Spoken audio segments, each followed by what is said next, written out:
The table is set with the good china. The kind that only comes out twice a year, white with a thin gold rim, each plate so light it feels like holding a promise. I am standing in my grandmother's kitchen doorway, watching steam rise from a pot she has been tending since 6 in the morning. She is 81 years old, and she is moving between the stove and the counter with the particular steadiness of someone who has survived every Easter that came before this one. My father is in the dining room, 20 feet away, telling my uncle that I am no longer his son. He does not lower his voice. She hears it. Her back is to me, but I watch her shoulders settle. Not drop, not flinch, just settle, like a building bracing for weather it has seen before. She lifts the lid from the pot, stirs once, sets the lid down. She says nothing. Not yet. Welcome to calm revenge tales, where justice doesn't shout, it simply arrives. If this is your first time here, consider subscribing. The people in these stories earned what's coming to them. So did you. My name is Desmond, and at the time of that Easter dinner, I was 34 years old and 8 years into running a structural inspection business out of Galveston, Texas. I had 4 employees, a truck I'd paid off in full, and a house with a mortgage I'd never missed. I'd built it without a loan from my father, without a co-signer, without a single favor from anyone in that family except the one person they had always treated as furniture. My grandmother, Loretta May, had come to live with my parents in 2019 after a fall in her own house that left her with a fractured wrist and the sudden, humiliating dependency on people who did not particularly want her there. Not openly cruel, my family, just deficient in their neglect. My father, Randolph, and my mother, Celeste, had renovated the basement for her. Dropped a recliner down there, a small television, a folding table. They called it her suite. I called it what it was. I drove the 3 hours from Galveston to Beaumont every other weekend. I brought groceries she actually liked, canned butter beans, a specific brand of pork cracklins in the red bag, sugar-free peach preserves. I sat with her at the folding table. We played gin rummy. She beat me reliably and without mercy. She told me once, shuffling the deck with her good wrist working and her injured one resting on her knee, "Desmond, the ones who don't need anything from you. Those are the only ones who give you anything real." I wrote it down when I got back to my truck. I didn't know why at the time. The Easter invitation came through my mother, via text in February. There was a condition attached, not hidden, stated plainly, which I had to respect for its honesty even as I despised it. Your father says if you come alone. Not with that person. That person was Marcus, my partner of 6 years.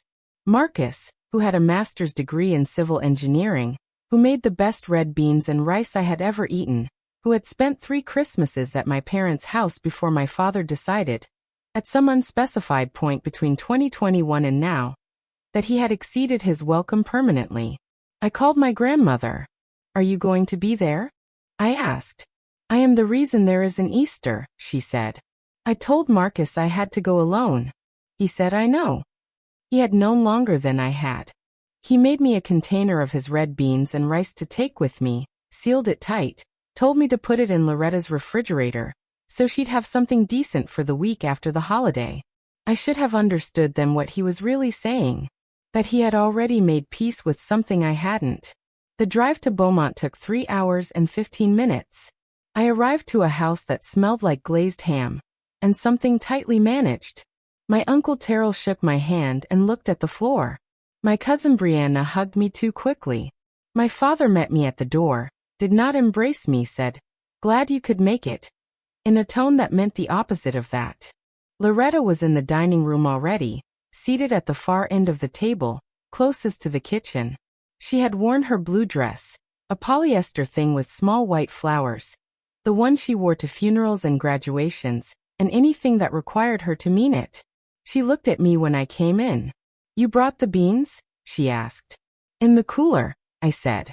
She nodded once, satisfied, like a deal had been completed. Dinner started at 2 o'clock. It ended, for me, at 2:47. It went the way these things go. Slowly, then all at once. Marcus's name came up because Terrell asked about him.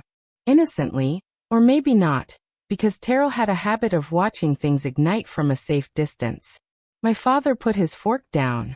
My mother looked at her plate. I said Marcus was well, thank you. My father said, I told your mother this would happen. I asked what, specifically, would happen. He said I knew what he meant. I said I'd like him to say it plainly, at this table, with his mother right there. He said, you know I love you. But you've made choices that go against everything I believe. I can't keep pretending I accept that. Loretta put her fork down too. I said, then don't pretend. He said, if you're going to live like that, you're not my son. I'm not saying this to hurt you. I'm saying it because it's true. Brianna's hand went still around her glass. Terrell looked at the window. My mother said, Randolph. He said. She knew I was going to say it. I looked at Loretta. Her hands were flat on the table, palms down, like she was steadying herself or steadying the surface below her. Her jaw was working slightly, the way it did when she was deciding something. I stood up. I said, Grandma, I'm going to get your coat. We're leaving. She said, get mine and get the beans from the refrigerator. I went to the basement for her coat. When I came back through the kitchen, I took Marcus's container from the fridge. Nobody stopped me. Nobody said anything except my father, who said, don't do this. I said, I'm not doing anything. I'm taking my grandmother to lunch. We left. It was a choice. I want to be precise about that. Every door I have ever walked through in my life, I have walked through on my own feet. And that one was no different. Terrell almost said something. I could see it, his mouth opened slightly then closed. He picked up his fork instead. The weeks after Easter rearranged everything I knew about my own logistics. I moved Loretta out of my parents' basement within 3 weeks. She came to Galveston. I rented the house next door to mine. A small yellow house on Oleander Street, single-story, wide porch, $300 a month below market, because the landlord was also elderly and wanted a quiet tenant. Loretta was quiet. She sat on that porch every morning with her coffee and watched the street like she was reading a book she'd started long ago and was finally getting to the good part. The costs were specific. Her rent, $1,150 a month. Her medications, $340 because her Part D plan had a gap I helped cover. Groceries, roughly $280, which included the red bag cracklins, the butter beans, the peach preserves, and the ingredients for the sweet potato pie she made every Sunday, which she left half of on my porch without being asked. I did not complain about any of it, because there was nothing to complain about. You rearrange your life around what matters, and then you live in the rearranged version. It is not complicated. It just requires deciding. My father called in May. He said he hoped I was reconsidering. He said my mother missed me. He said there was a path back to the family if I was willing to meet them where they were. I asked if Loretta was included in that family. He paused. He said, that's a separate situation. I said, then so am I, and ended the call. My mother sent a card in June. Handwritten. I still have it. I will not read it here because it would not be fair to describe something as manipulative without proving it, and I do not have time for the proof. But I kept it. Inside it, she had included a photograph, a printed photo, the kind made at a pharmacy, of me at age 7 sitting at my grandmother's kitchen table in her old house in Beaumont, eating something out of a blue bowl. There is a tin on the counter behind me. Round, a little dented, with a green lid. I stared at that photograph for a long time. Loretta taught me to make chicken and dumplings that July. Not from a recipe, from watching her hands. She rolled the dough directly on the counter. No mat, no measurements. Just the heel of her palm making the decision each time about whether it needed more flour. She talked the whole time, not about technique, but about the summer of 1967 when she made this exact dish for 16 people on 2 days' notice, because her own mother had died suddenly, and there was nothing else she could think to do except feed everyone. The food is what holds people in their bodies, she said, pressing dough. When everything else is falling out, you put something warm in them. Marcus, sitting across from me at the kitchen island, wrote that down. He and Loretta had a shorthand I had not arranged for them, and did not need to. He brought the red beans. She brought the dumplings. Between them, there was an entire language about staying. I am telling you about that tin. The green-lidded one from the photograph. It had shown up in Loretta's move, one of the boxes I carried from the basement, unremarkable, heavier than I expected. She set it on her kitchen windowsill the day we arrived, like she always knew where it would go. I never asked what was inside it. If you have found this story and it means something to you, please subscribe before the next part. Whatever you're carrying for someone you love, you need to hear how this ends. Hit subscribe so the rest of the story finds you. Loretta had a stroke in September. She did not die immediately. She was in the hospital for 11 days and she was clear for most of them. Just tired and suddenly reduced. Her left hand slow. Her speech careful in a way it hadn't been before, like she was choosing each word from a higher shelf. On the 8th day she said, "The tin is for you. You'll understand when you open it." On the 11th day, she was gone.